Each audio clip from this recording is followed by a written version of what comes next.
ဒုတိယကဘာစစ်မြန်မာနိုင်ငံတော့တကယ်ကိုကန်ကြမှာစိုးကြည့်တခုကအင်ပါယာကြီးနှစ်ခုကြားမှာညှက်နေတဲ့အချိန်အဲ့ဒီအချိန်မှာခေါင်းဆောင်တယောက်ရဲ့ဆွန့်ဖက်ချက်တစ်ခုကတိုင်းပြည်တစ်ခုလုံးရဲ့အနာဂတ်ကိုဘလို့ပုံဖော်ပြောင်းလဲသွားစေခဲ့တယ်ဆိုလာကိုဒီနေ့ကျွန်တော်တို့အတူတူလေ့လာကြည့်ကြရအောင်ဇလန်ကဒီမှာစိတ်ဝင်စားဖို့ကောင်းလာတာပါတချိန်ကဂျပန်အင်ပါယာကအလေးထားချီးမြှောက်ခဲ့တဲ့မဟာမိတ်အဲ့ဒီမဟာမိတ်ကနေမြန်မာနိုင်ငံကသူတို့အကြောက်စရာအကောင်းဆုံးရန်သူတယောက်အဖြစ်ဘလို့များပြောင်းလဲသွားခဲ့တာလဲကဲဇလန်ကိုအစနဲ့ပြန်သွားကြည့်ကြရအောင်လေဂျပန်နဲ့မြန်မာနိုင်ငံကိုစဝင်လာတဲ့အချိန်မှာဗိုလ်ချုပ်အောင်ဆန်းဦးဆောင်တဲ့မြန်မာအမျိုးသားရေးသမားတွေကဒါကိုလွတ်လပ်ရေးဖို့အတွက်ရလာတဲ့အခွင့်အရေးခေါင်းတစ်ခုပဲလို့ဘာကြောင့်ထင်ခဲ့ကြတာလဲအဲ့ဒီနေပဲစလိုက်ကြအောင်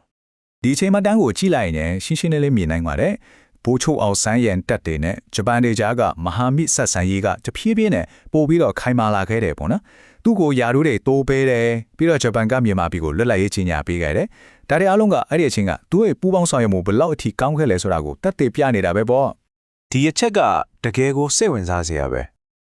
သူတို့ရဲ့ပူးပေါင်းဆောင်ရွက်မှုကဘလောက်တောင်နှက်ဆိုင်ခဲ့တယ်လဲဆိုရင်ဗိုလ်ချုပ်အောင်ဆန်းကိုဂျပန်အက်ကလပ်ကိုတိုင်ကဂုဏ်ထူးဆောင်ပွဲချီးမြှင့်တဲ့အထိပဲဒါကဘာကိုပြောနေလဲဆိုတော့သူတို့ကြားကဆက်ဆံရေးဟာအမြင့်ဆုံးအဆင့်မှာတကယ်ကိုခိုင်မာခဲ့တယ်ဆိုတာပါပဲဒါမှမဟုတ်အဲ့ဒီပူပေါင်းဆောင်ရွက်မှုကထင်သလောက်တော့မခိုင်မြဲခဲ့ပါဘူးဟုတ်ပြီအခုဇလန်ရဲ့အချောအကွေ turning point လို့ပြောရမယ့်နေရာကိုရောက်လာပါပြီ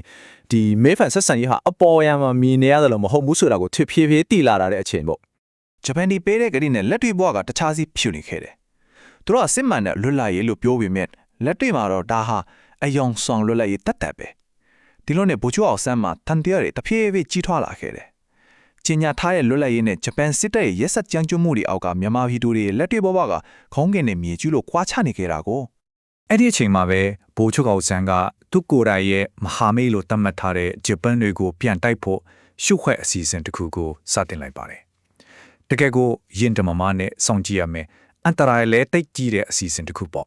ကဲဒီစီဇန်တော့ဗိုလ်ချုပ်အောင်ဆန်းဘတူဒီစီကအကူအညီတောင်းခဲ့တဲ့ကြည့်အောင်သူကရင်ကတည်းကဆတ်စစ်ဝါတဲ့အန်ဒီယေကိုတတိပေးခဲ့တဲ့ကွန်မြူနစ်ခေါင်းဆောင်တွေနဲ့ပြန်ပြီးလက်တွဲခဲ့တယ်အဲ့ဒါကဂျပန်ကိုတော်လန်တိုက်ခိုက်ဖို့တော့အခိုင်အမာဆုံးအခြေခံအုတ်မြစ်ကိုချလိုက်တာပါပဲဆိုတော့သူတို့ရဲ့လုံဟတ်မဟာဗျူဟာကရှင်းလင်းပြတ်သားတဲ့အရှင်းတွေနဲ့တည်ဆောက်ထားတယ်ပထမဆုံးရန်သူဟောင်းဖြစ်တဲ့ British တွေနဲ့လုံဟတ်အဆက်တွေလောက်တယ်ဒုတိယပြည်ထဲမှာရှိတဲ့ကွန်မြူနစ်ခေါင်းဆောင်တွေနဲ့ညီညွတ်တဲ့တပ်ပေါင်းစုတစ်ခုဖွဲ့တယ်ပြီးတော့မှဂျပန်တွေကိုတနိုင်ငံလုံးအတိုင်းအတာနဲ့တိုက်ထုတ်ဖို့အစီအစဉ်တွေဆွဲခဲ့ကြတယ်။ဒီအစီအစဉ်တစ်ခုလုံးမှာပါဝင်တဲ့စွန့်စားမှုကတကယ်ကိုမတေးလာပါဘူး။အခုတော့ဇလန်ရဲ့အထက်အထိပ် climax ကိုရောက်လာပါပြီ။အချိန်အကြာကြီးရှိုးဝှက်ကြံစီခဲ့တဲ့အစီအစဉ်ကိုလူရုရှင်းမောက်မှာအကောင့်အထည်ဖော်လိုက်တဲ့အချိန်ပါပဲ။အဲ့ဒီနေ့ကတော့1945ခုနှစ်မတ်လ28ရက်နေ့ပါပဲ။ဒီနေ့ဆွဲကိုတေးသေးချာချာမှတ်ထားတင်ပါတယ်မြန်မာနိုင်ငံရဲ့စစ်သမိုင်းကိုရောနိုင်ငံရဲ့ကံကြမ္မာကိုပါအဆုံးဖြတ်ပေးခဲ့တဲ့နေ့တစ်နေ့မို့လို့ပါပဲဒါတော့တကယ်ကိုမချင်မှတ်ထားတဲ့အံ့အားသင့်စရာအလဲပြောင်းကြည့်တစ်ခုပါပဲဗမာအမျိုးသားတပ်မတော်ဟာဂျပန်ဒီဘက်ကနေရန်သူကိုတိုက်ခိုက်ဖို့အချီတက်ဟန်ပြခဲ့တယ်ဒါပေမဲ့ရုတ်တရက်ဆိုလိုပဲသူတို့ရဲ့တင်တဲ့ပြောင်းတွေကိုမဟာမိတ်ဟောင်းဂျပန်တွေဘက်ကိုပြန်လှည့်ခဲ့ကြတယ်တကယ်ကိုရဲရင်ပြီးသမိုင်းတွင်ကြံရက်ခဲ့တဲ့ပြောင်းပြန်လက်မှုကြီးတစ်ခုပေါ့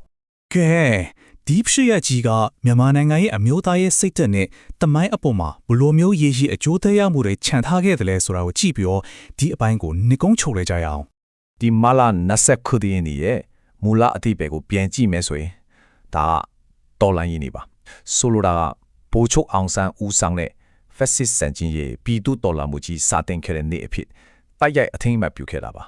ါဒါပေမဲ့နောက်ပိုင်းမှာတော့ဒီအရေးပါတဲ့နေ့ရဲ့အသေးပေကိုပြောင်းလဲသတ်မှတ်ခဲ့ကြတယ်ပြည်သူလူထုရဲ့တော်လှန်ရေးနေ့ဆိုတဲ့အာယုံဆိုင်မှုကနေတပ်မတော်ကိုကွန်ပျူတာတပ်မတော်နေဖြစ်ပြောင်းလဲခေါ်ဖို့ခဲ့တာပေါ့ဒါကသမိုင်းကိုအချိန်ကာလလိုက်ဘလို့ပြန်လဲအမှတ်ရကြတယ်ဘလို့ပုံဖော်ကြတယ်ဆိုတာကိုပြနေတဲ့တတ်တဲ့တစ်ခုပါပဲဒီတင်ဆက်မှုလေးကိုအစောမတက်ခင်မှာအလုံးကိုစဉ်းစားစရာမေးခွန်းတစ်ခုနဲ့ထားခဲ့ခြင်းပါလေခေါင်းဆောင်တယောက်ရဲ့ဆွန့်ဖြတ်ချက်တစ်ခုကတိုင်းပြည်တစ်ပြည်ရဲ့ကံကြမ္မာတစ်ခုလုံးကိုဘလောက်အထိပြောင်းလဲစေနိုင်တယ်လဲဒါကတော့ခေါင်းဆောင်မှုမဟာဗျူဟာနဲ့အမျိုးသားရေးလက္ခဏာဆိုတဲ့အကြောင်းအရာတွေကိုပြန်ပြီးတော့တွေးတောဆင်ခြင်စေနိုင်တဲ့မေးခွန်းတစ်ခုပါပဲ